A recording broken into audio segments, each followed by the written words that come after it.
What I'd like to do now is introduce our keynote speaker. Al Spinks is a success coach. We know Al as a mentor and a business advisor and somebody that's very motivational in business aspects. He's operated a business for 25 years and was fortunate enough to be a part of the Inc. 500 list at one point. So he truly understands business and business operation. I'd like to introduce Mr. Al Spinks. I was an enlisted man in the Navy, and I served aboard nuclear submarines. And I got selected for a leadership program where they sent me to the University of Texas, and I got a degree in aerospace engineering. And then I got promoted to the rank of second lieutenant in the Marines. Okay, I spent a number of years flying on and off carriers, okay, with the Marines Corps. I then resigned my commission, went to work for IBM selling mainframe computers. After 5 years there, I decided to become an entrepreneur. I started out on my own, started a business from scratch. A few of the success stories is on 2 different occasions, we had the opportunity to supply all of the desktop workstations in NASA's Mission Control Center. That was a very tough, demanding job. So I feel you, entrepreneurs, I know. You got to do what you got to do, and there ain't no backup, is there? Okay, so the second point I want to make is after a few years of effort, we got selected by Inc. magazine as one of the 500 fastest growing privately held corporations in America and included on our Inc. 500 list. Now, let me get into the presentation. Okay. How many of you have ever been driving on the freeway? Maybe you got a passenger in the car, and all of a sudden it begins, and you're at posted speed, and it begins to rain so hard that you can't see out your windshield. Anybody? Yeah. Okay. So, what do? Well, you reach up, you turn the windshield wiper on to max speed, right? Then you slow down enough so you don't hit the car in front of you, but you go fast enough so you don't get hit in the rear, right? Okay. So, imagine now that you're in the cockpit of an aircraft. You're flying at 150, 200 miles an hour, and you're on final approach to a carrier, and you're in the middle of this rainstorm, and you can't see out your cockpit. Oh, and by the way, did I say that our landing area is only 400 feet long? The surface goes up and down anywhere from 10 to 15 feet. Oh, and it's moving at 30 miles an hour. Okay. So, the point I'm trying to make is that you don't have any control over the circumstances and situations outside of you. The only control you've got is on what's inside of you. So we're on this approach, right? And we're in the middle of this rainstorm, and the voice comes over the radio and says, 624, call the ball. The voice belonged to the landing signal officer, whose only purpose in life was to give us instructions to make a safe landing aboard the ship. Call the ball is carrier lingo for let us know when you see the ship and the visual landing aids. My response was 624 is Clara, which means, hey bro, we can't see a ding-dong thing, okay? and so what happened was we get this calm voice that talks back to us and said, Roger 624, Clara, keep her coming. And I think, are you crazy? We got 30,000 pounds of steel and fuel about to make an explosion on the rear end of that ship right there. But we were taught to trust the voice of the LSO. So we kept her coming. Marty and I, who were flying together, came up with a plan. So during the final stages of the approach, I looked over the side of the aircraft and said, water, water, water, metal. When I said metal, Marty eased off the power, and the hope was the plane would settle on the deck and our tail hook catch the arresting gear. It did. I'm here, right? So here's the point. This story isn't about landing in zero visibility on an aircraft carrier.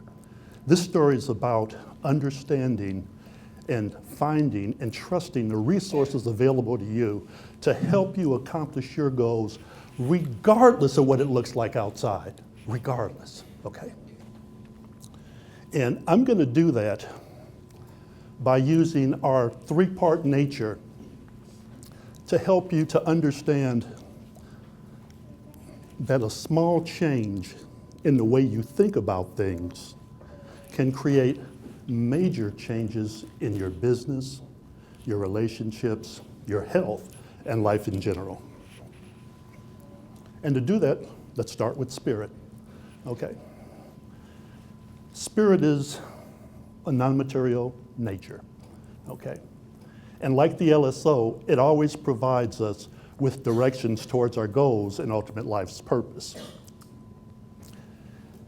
No matter how many times we screw up the directions, it will always tell us, hey, here's what you need to do to get back on course.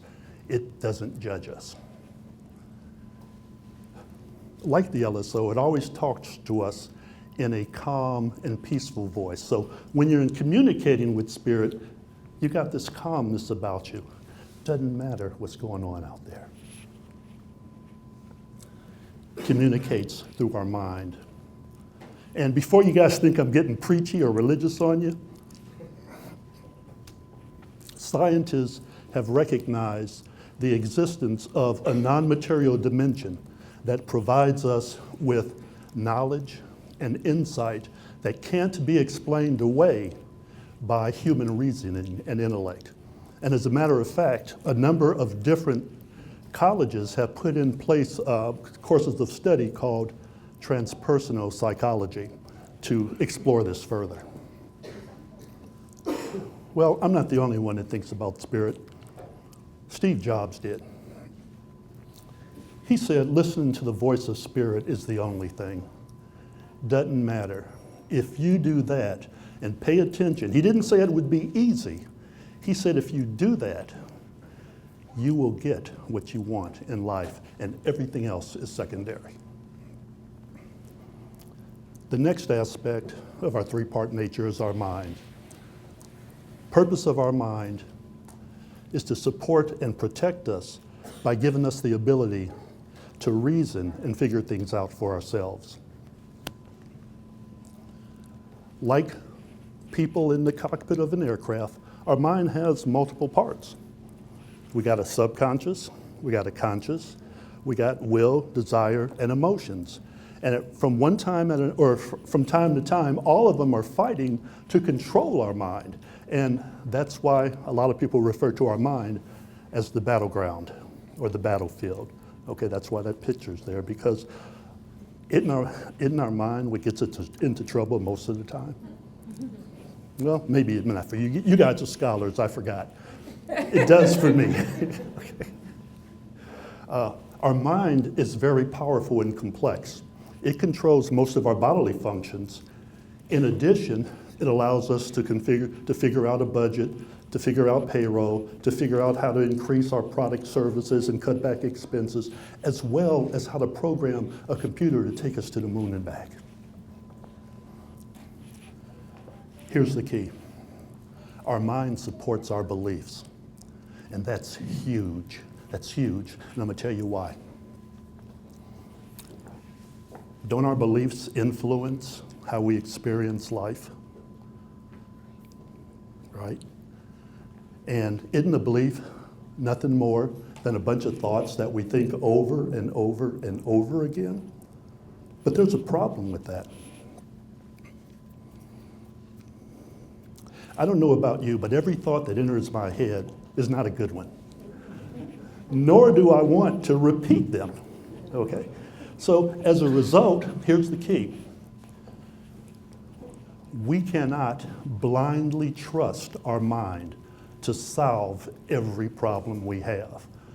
For example, from the time frame of the ancient Greeks up through the Middle Ages, it was believed that the Earth was the center of the solar system and everything else revolved around it. Am I correct? And many people that didn't agree with that were killed, right? Okay, let me bring it closer home. How many times have you started down on a course of action and a course that you knew was going to be successful? And after a lot of time, money, and effort, found out you were wrong. Mark Twain says, "It ain't what you don't know that gets you into trouble.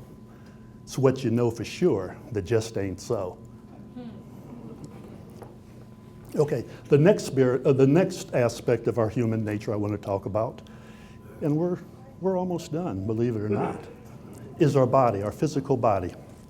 And like the aircraft that we talked about earlier, its job is to help us to accomplish our goals as directed by mind or spirit. That's it. It interacts with our surroundings through our 5 senses and our imagination. Here's the key. Our bodies, our brain, when you put an image to it, cannot tell if an event is real or if it's imagined. Do me a favor. Close your eyes for a minute. I'm not going to ask you to drink Kool-Aid, okay? Close your eyes for a minute and imagine that you're sitting at a table with a big yellow lemon and a knife. Pick up the knife, slice the lemon in 4 parts. Pick up one of those pieces of lemon, bring it up to your nose, and smell its freshness and aroma. Now, take a bite and imagine the juices running down the side of your mouth. Is your mouth watering? Yeah, is your mouth watering? You can open your eyes now. The point I'm making is that our bodies don't know the difference. And this is huge because this means what we think has control over how our body functions. Hey, all right, let's talk about something else. Now, psychologists say that our bodies are humans are motivated into action by one of 2 basic fundamental emotions, love or fear. When we act out of love, a bunch of feel-good chemicals go through our body called endorphins. And these endorphins reduce the effects of stress, anxiety, and pain. Okay, good thing.